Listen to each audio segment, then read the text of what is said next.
Well, good afternoon. This is Pat Cruzy with the BigIron Livestock Market Wrap-Up.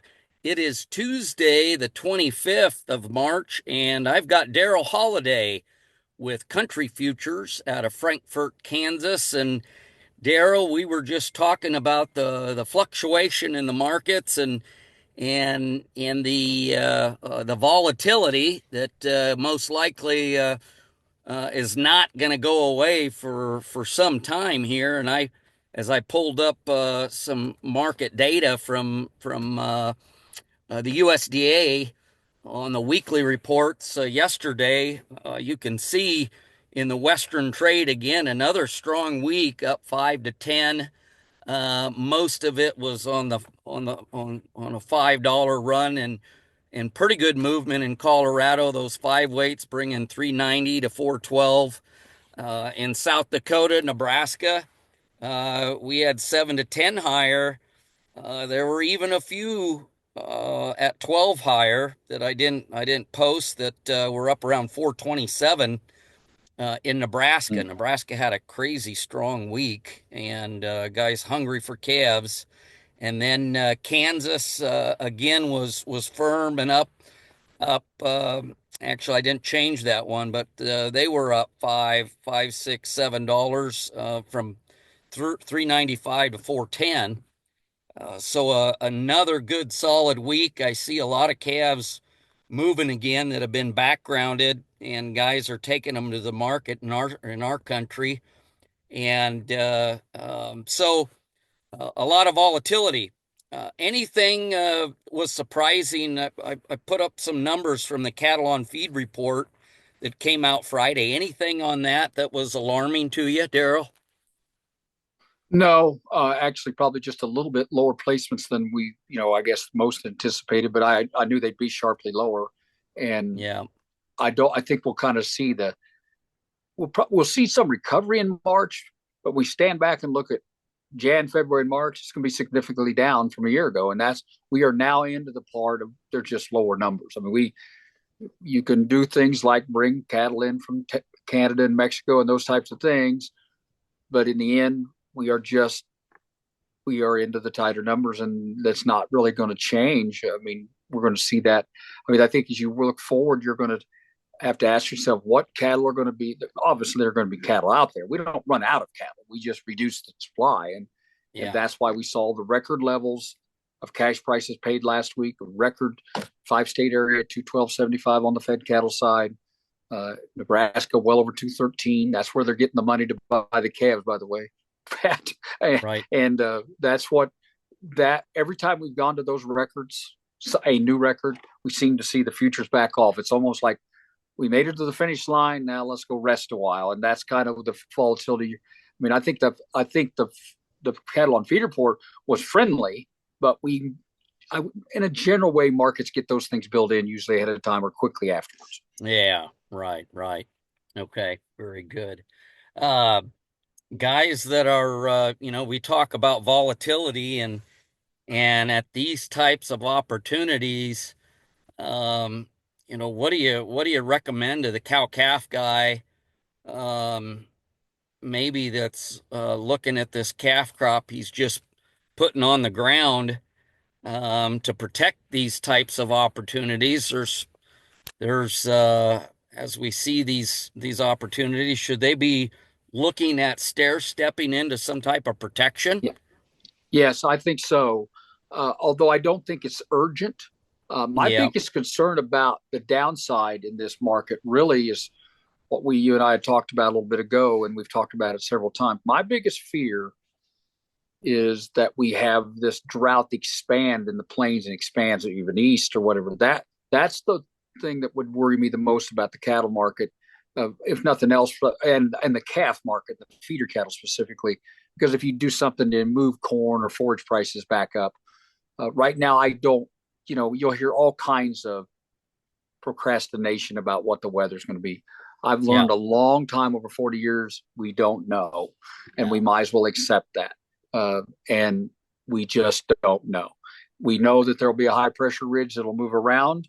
It'll either be in the west, it'll be in the middle. As long as it moves around and doesn't get stagnant over anything, we probably generally tend to be okay. I do think the eastern part of the Corn Belt will be very good.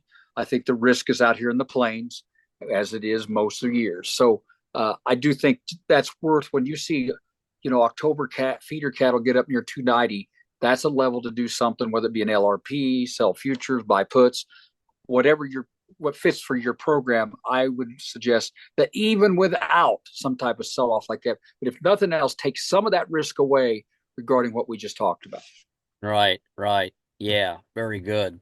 Good. And you guys can that's something you can help with, Yeah. right, Daryl? Yeah, yes, we do that. Is Do that on a daily basis. you Absolutely bet. do. It's Okay. very important. There's just a lot of risk in the cattle market today. Yeah.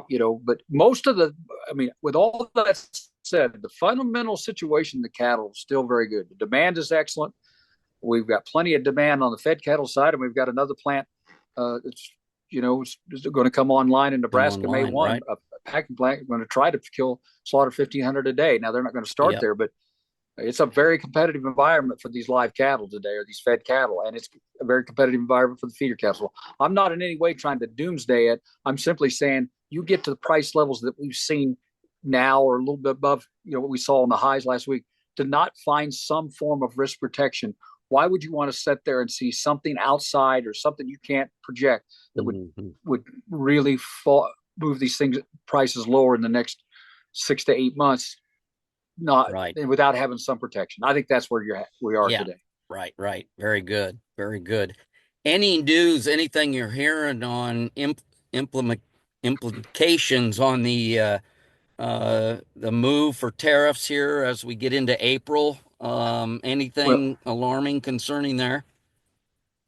well, we're going to get a better update April 2nd. I think the positive news is I think that we got. I think probably what the administration is down to about 10 to 15 countries, and they've become really focused, I think, in the last week or two, trying to focus in on certain countries that have. We ought to be careful. We always talk about trying to match their tariffs, but there's a lot of countries have non-tariff barriers that keep us from moving products and commodities to other countries. In other words, regulations, or they Right. have too high tariffs. I still think the real battle is that worries you the most on the grain side will be the China battle, and also for it to be the chat battle between us and China. That's got longer term Sure. implications. Going to be hard to solve. I think we can work through the Canada and Mexico thing. I don't think Mexico's going to. I think there's a good chance they will not impose a tariff on U.S. corn because they need the corn. And Hmm. I just think in the end, Canada and Mexico will work things out. Can't guarantee that, but I think there'll be some significant tariffs. But India's one has come up a lot, and India's even today just made, or overnight in the last 24 hours, said, "Hey, we want to lower our tariffs into the United States." And in the end, I think this is all a process that will occur. But you got to pay attention. I think that, I mean, if I had to lean right now, I would lean that most, when you net out what might happen on April 2nd, the net might be that we actually will reduce the supply of beef in the United States. For example, in Australia and in Brazil could very well be hampered if they don't make a change and reduce. It will put immediately larger tariffs on their beef coming to the United States, and that will reduce the supply. So actually, Yeah. I really believe in the end that probably will be the net, but I can't until I see the numbers. I wouldn't know, but I think that's what I would lean that way right now. Yeah. Right.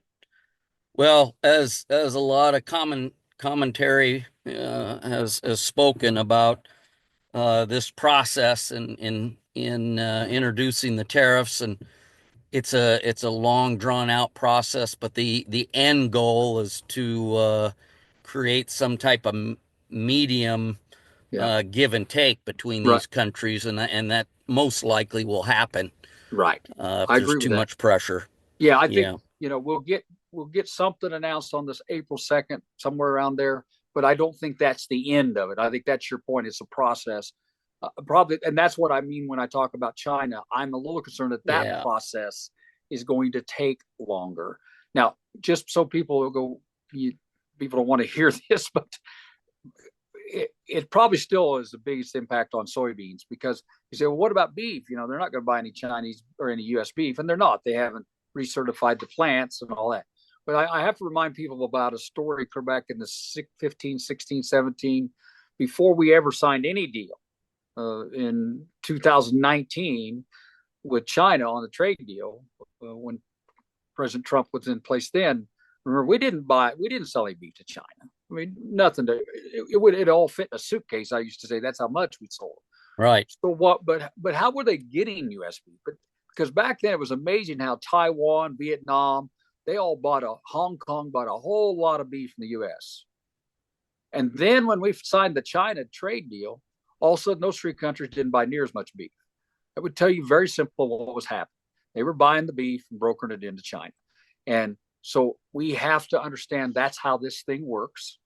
And China will do what they've got to do and say they're not going to certify any beef plants. That's right. But they'll turn around and buy U.S. beef that makes its way through another Through country. another country. And that doesn't mean it's as good a deal.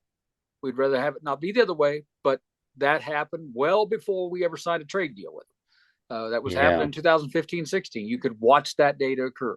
It'd be much better if it's direct because there'll be more volume. But it's worth noting that probably is where we're headed.